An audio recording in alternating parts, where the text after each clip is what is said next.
मित्रांनो, पंढरपूर मंगळवेढा विधानसभेची लढत ही रंजक आहे. एकीकडे आहेत महायुतीकडनं समाधान आवताडे, दुसरीकडनं आजच जर आपण बघितलं तर महाविकास आघाडीकडनं तुतारी हाती घेऊन अनिल सावंत यांनी उमेदवारी अर्ज दाखल केलेला आहे.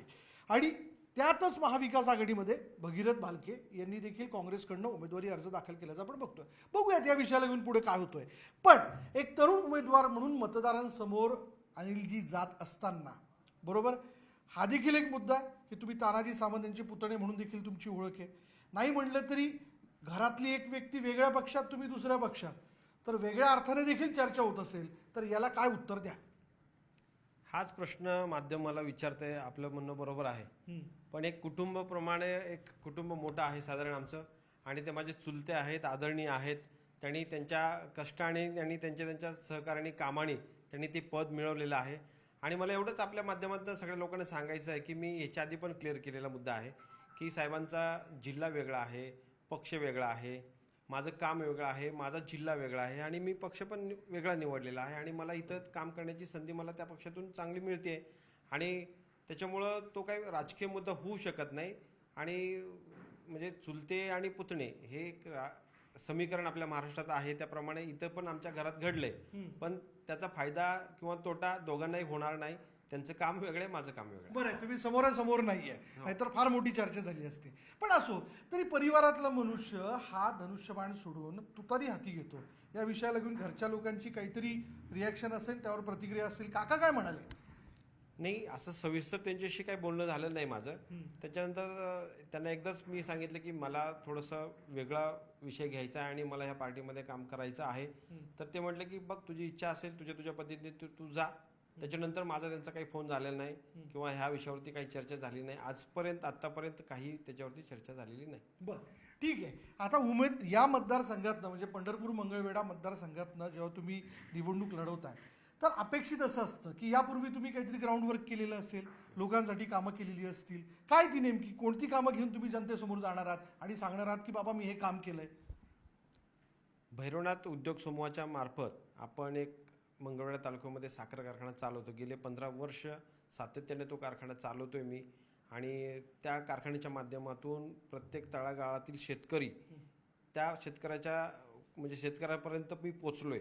आणि कामगार असतील, हजारो वाहन मालक असतील, कॉन्ट्रॅक्टर असतील, माझ्या मित्र कंपनी असतील, ह्या माध्यमातून भैरवनाथ उद्योग समूहाच्या प्रत्येक गावात मी पोचलोय, प्रत्येक घराघरात पोचलोय.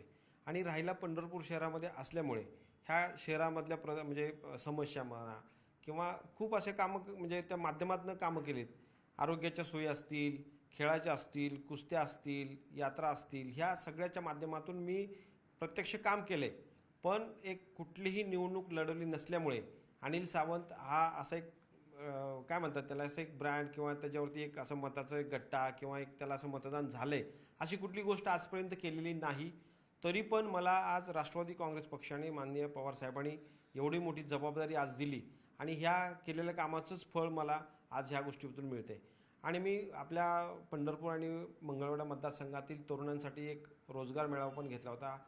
500 ते 700 लोकांना त्या दिवशी वन टाईम असं इमिजिएट त्या लोकांना नोकऱ्या मिळण्याचं काम माझ्या हातून घडलं. आणि म्हणजे असं एक काम असं सांगता येणार नाही, असं प्रत्येक काम मी वेळोवेळी त्या माध्यमातनं शेतकऱ्यांच्या असू द्यात, म्हणजे नोकरी वर्गांसाठी असू द्यात, प्रत्येक तळागाळातील लोकांसाठी जो कोणी माझ्याकडे आला, मला जे शक्य आहे ते शक्य लोकांसाठी मी काम केलेलं आहे. आणि त्याचीच पोचपावती कुठंतरी त्याचं मूल्यमापन होत असतं. त्याप्रमाणे आज झाले आणि त्याची पोचपावती म्हणून मला आज अधिकृत उमेदवारी मिळाली असं मी समजतो. बरं, पवार साहेब तुमच्या या सगळ्या प्रचारात इथे येऊन सभा घेणार आहेत का? त्यांनी त्याबद्दल काही तुम्हाला आश्वासन दिलंय? काय म्हणलेत ते? नक्कीच महाविकास आघाडीचा अधिकृत उमेदवार म्हणून आज मला प्रपोज केलं, इथं म्हणजे दिलेलं आहे. त्याप्रमाणे स्टार प्रचारक यांची यादी आहे आणि आम्हाला सांगितलं गेलं आहे की तुम्हाला कुठल्या ह्याच्यामध्ये कसं तुम्हाला जे नियोजन होते त्याप्रमाणे आता आजच मी फॉर्म भरला आहे. AB फॉर्म शेवटच्या दिवशी घडामोडी खूप घडल्यामुळं मला थोडासा उशीर झाला. त्याच्यामुळं त्या गोष्टीमध्ये मी अजून गेलोच नाही. आणि 1-2 दिवसामध्ये ते सगळं नियोजन होईल आणि वरती पक्ष लेवलला ती पवार साहेबांना आग्रह करणार आहात की या म्हणून इथे प्रचार? 100% पवार साहेब येणारच आहेत. आणि पवार साहेबांचा ह्या मतदारसंघावरती प्रचंड जीव आहे. कारण मी ह्या 8-10 दिवसामध्ये घडामोडीमध्ये बघितलं, एवढं साहेबांचा सहवास मला मिळाला नव्हता. पण ह्या 8-10 दिवसामध्ये ह्या सगळ्या घडामोडीच्या काळामध्ये साहेबांचा सहवास मिळाला, त्यांच्याशी बोलण्याची संधी मिळाली. ह्या सगळ्या गोष्टीतून असं मला जाणवलं की पंढरपूर मंगळवेढा मतदारसंघावरती साहेबांचा खूप जास्त प्रेम आहे आणि तसाच लोकांचा सुद्धा पवार साहेबांच्यावरती विश्वास आहे. इथल्या मतदारसंघांचा मतदारसंघातील मतदारांचा एक समज आहे किंवा गैरसमज म्हणा, काही असू शकतं. त्यांचं असं म्हणणं आहे की निवडून आलेला आमदार हा त्याचे साखर कारखाने, दूध संघ, त्याचे बँका याकडे लक्ष देण्यात व्यस्त होऊन जातो, पण त्याचं इथल्या शहरी भागातल्या, ग्रामीण भागातल्या लोकांकडे लक्ष राहत नाही. हा गैरसमज तुम्ही तुमच्या प्रचाराच्या माध्यमातून कसा दूर करणार आहात? नाही, तुमचं म्हणणं बरोबर आहे.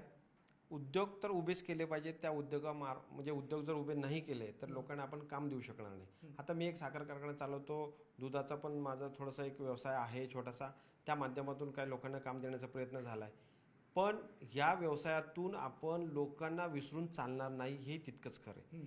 त्याच्यामुळे आपण उद्योगही उभारले पाहिजेत आणि सर्वसामान्य लोकांनी ज्या पद्धतीने आपल्याला निवडून दिले आणि आपल्याला त्या मतदारसंघाचं काम करण्याची आपल्याला ती शक्ती दिली आहे, तर त्यांच्याकडं आपलं लक्ष कायम असलंच पाहिजे.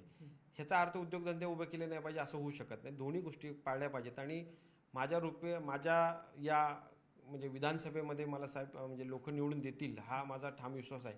आणि मी राहिला पंढरपूर शहर आणि काम माझं मंगळवेढा तालुका असं असल्यामुळं मला ह्या सगळ्याच पद्धतीची थोडीशी माहिती झालेली आहे. त्याप्रमाणे मी ग्राउंड लेवलला राहून कायम माझे पाय जमिनीवर कसे राहतील आणि मी एक सर्वसामान्य माणूस आणि सर्वसामान्य जनता माझा पक्ष आणि सर्वसामान्य जनता हीच माझे मायबाप या हेतूनच कायम नक्की काम करण्याचा प्रयत्न. भगीरथ भालकेंचं काय करणार आहात? भगीरथ भालकेंचं हा माझ्या लेवलचा विषय येत नाही, हा महाविकास आघाडीचा विषय येतो. आणि मला वाटतं त्यात पवारसाहेब असतील आणि काँग्रेस पक्षाचे लोक असतील, आपले उद्धव साहेबांच्या पक्षाचे लोक काही नेते असतील, हा तिघांचा विषय आहे.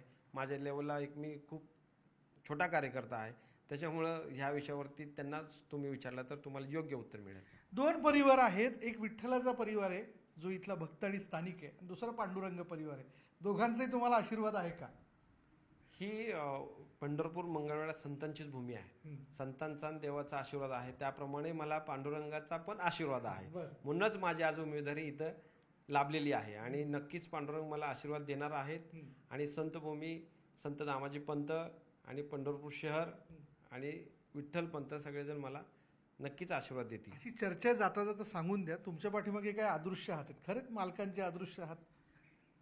सगळ्याच मालकांचे अदृश्य म्हणजे जनताच माझा मालक आहे, त्याच्यामुळे मला सगळ्याच मालकांचा आशीर्वाद आहे. मालक जनता म्हणजे आपला मालकच आहे, आपण त्याचे नोकर चाकर म्हणूनच काम करणार आहोत. त्याच्यामुळं नक्कीच सगळं मला आशीर्वाद मिळेल. आणि खात्रीशीर या निवडणुकीमध्ये राष्ट्रवादी काँग्रेस पक्ष पवार साहेबांना जनता मानणारी आहे आणि त्यांचा मी अधिकृत उमेदवार म्हणून मला नक्कीच जनता निवडून देईल. आणि गुलाल हा राष्ट्रवादी पक्षाचाच असेल, पवार साहेबांचाच असेल, माननीय जयंत पाटील साहेबांचा असेल, सुप्रियाताई सुळेंचा असेल. त्यांनी जो विश्वास माझ्यावरती टाकलाय तो सार्थ करूनच मी गुलाल घेऊन साहेबांच्याकडे जाईल. चला, एक सीझन प्लेअर म्हणून या सगळ्या निवडणुकीच्या आखाड्यामध्ये अनिल सावंत उतरलेले, त्यांना शुभेच्छा व्यक्त करूयात. बघूया जनताच ठरवेल गुलाल कोण उधळत आहे. बा विठ्ठलाचा आशीर्वाद ज्याच्या पाठीशी, परिवाराचा आशीर्वाद ज्याच्या पाठीशी, तो निश्चितपणे विजय होईल. व्हिडिओ जर्नलिस्ट संदीप पवारसह विशाल परदेशी, न्यूज 18 लोकमत, पंढरपूर.